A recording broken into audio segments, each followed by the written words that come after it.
Bukan cuma darah tinggi, ini 3 kebiasaan sehari-hari yang bisa diam-diam picu stroke. Nah, teman-teman semuanya, ya ini beberapa hal juga yang dulu itu dilakukan sama Paman Ari yang dimana ini ternyata memicu stroke.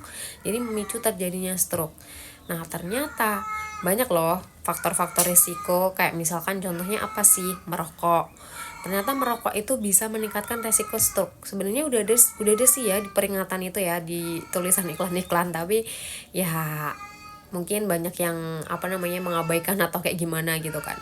Terus yang kedua itu misalnya bukan misalnya, tapi memang ini iya kurang tidur, jadi sering begadang.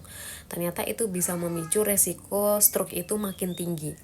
Terus yang ketiga adalah dehidrasi. Jadi dehidrasi, kekurangan air itu juga bisa menyebabkan resikonya terjadinya stroke. Karena kan stroke itu dia penyumbatan aliran darah kan. Nah akhirnya apa, kalau misalkan tersumbat atau pecah pembuluh darah, dia akhirnya nggak normal. Ini yang terjadi sama Paman Ari. Kebetulan Paman Ari itu yang stroke penyumbatan. Dan ternyata stroke penyumbatan itu resikonya juga udah gede sih, maksudnya karena waktu itu Paman Ari itu udah separuh badan itu nggak bisa digerakkan, lumpuh sebelah. Jadi waktu itu takut kalau nggak bisa kembali pulih, dan waktu itu nyari cara gimana caranya bisa lepas dari batu empedu bisa lepas dari stroke. Dan waktu itu alhamdulillah nemu sama sebuah herbal Cina. Ini yang menurut aku signifikan banget ngebantu si Paman Ari lebih cepat pulihnya, karena Paman Ari pulih itu dalam waktu kurang lebih 3 bulan loh. Jadi 3 bulan itu benar-benar udah pulih normal.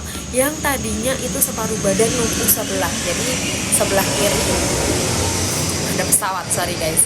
Jadi di sebelah kiri itu nggak bisa digerakkan. Jadi separuh badan sebelah kiri itu nggak bisa digerakkan, dan akhirnya dengan herbal Cina itu 3 bulan bisa pulih normal. Bahkan nggak kelihatan kalau beliau ini pernah kena stroke. Ini yang menurut aku kayak Masya Allah banget, ternyata bisa ya.